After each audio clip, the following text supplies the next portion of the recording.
Victor and I are going to cover some tips on public speaking, specifically on how to develop a confident voice.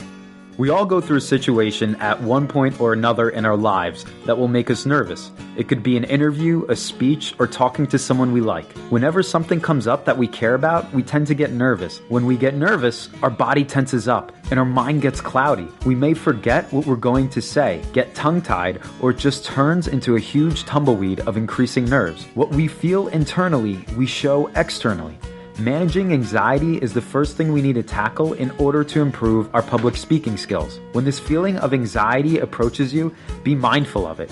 Greet your anxiety and understand that it is a normal feeling to have. Shake hands with your anxiety. He's going to be with you for a while. And once you accept this fact, the tumbleweed of nerves stops increasing. It won't make the anxiety disappear, but it will prevent it from worsening.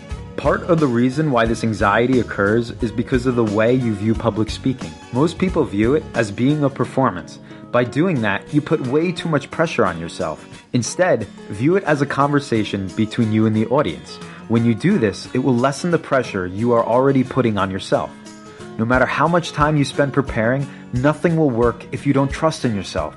If you're trying to fall asleep but you're focused on how restless you are, you'll end up wide awake. You have to let go and stop fixating on falling asleep to finally drift off. Let go of the fact that you want to give a good speech or that you could mess up. Trust in yourself that the amount of time you spent practicing and preparing is enough. Negative thinking causes you to get stuck inside of your head and prevents you from getting into a positive flow. When you are anxious, you act as if you are the prey and less dominant. You shake. Your hands get close to your chest, the weight of your body balances on your heels, you are in a defensive position ready to run. Actually, you want to be the attacker. Change your body language, act more confident. Put your weight on your toes. By doing this, it will make you feel more confident and look confident. Take Gary Vaynerchuk's body language, for example. Is he sitting back curled up? Does he have his hands in his pocket the entire time? No! His head is up when he's speaking to the audience. When he's walking around, most of his weight is leaning forward. He holds great eye contact with the audience, especially when an audience member is asking a question. By moving around, he's actively engaging with the audience to follow his movements and keep them interested. Study his body language when he is giving a speech on stage. If you want to be good at something, model after the people that inspire you. To feel more confident before giving a speech, get in the V pose. Hold your arms up into a V and stand tall. Studies have shown that by changing your body language to a more positive posture, you begin to feel more confident. By feeling more confident, you are going to sound more confident. Utilize this technique throughout your day. Check in with yourself. This first step to improving your confidence is acknowledging how you actually feel. The hands down most important yet simplest technique to remember is to smile. Not only will the body language of a smile convey in a positive way visually, but what we can also do is we could tell if a person is smiling just by the way they say something. For example, I like smiling because smiling feels good. I like smiling because smiling feels good. Did you hear the difference? Do you know which time I smiled? The reason you know this is because the words come out more clearly and it is not as flat. People unconsciously hold tensions in their body that may physically manifest when introduced into a stressful situation. Learning to acknowledge the stressful holding patterns of your body is a first step to releasing them. The best way to calm your body down is to use a technique called tension and release. The problem most people face is that they are unaware of where their tension actually originates from. This exercise helps us consciously release the tension we didn't even know our body was holding. You will feel the difference. While standing, clench each muscle, starting with your toes, traveling all the way up to your forehead.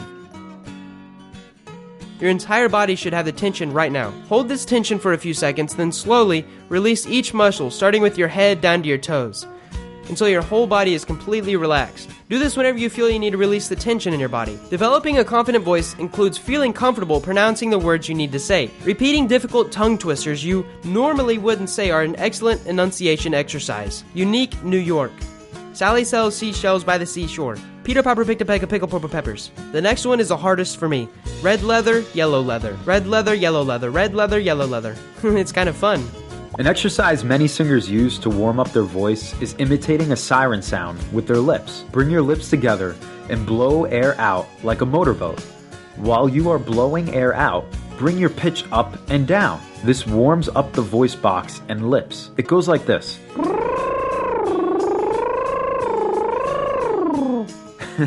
Start these exercises off slow and play around with them. Build up to longer and more pronounced sounds. The goal isn't to sound a certain way, it is to make your voice and your mouth feel as loose as possible.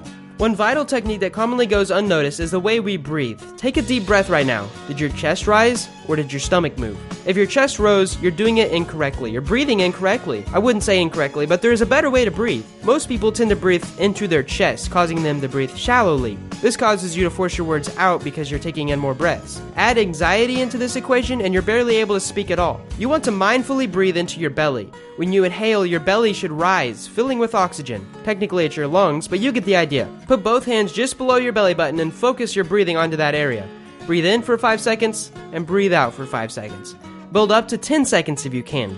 This technique will make you feel grounded, less anxious, and gain control over your voice. The next problem we are going to tackle is spontaneous speaking. So many people have a fear of not knowing what to say when they get into a social situation. It is because their social muscles have not been developed enough. The best way to improve your social muscles is to practice improv exercises. Now there are many exercises that you can practice. You can go up to meetup.com, groupon.com, and look up a few classes in your area if you have to.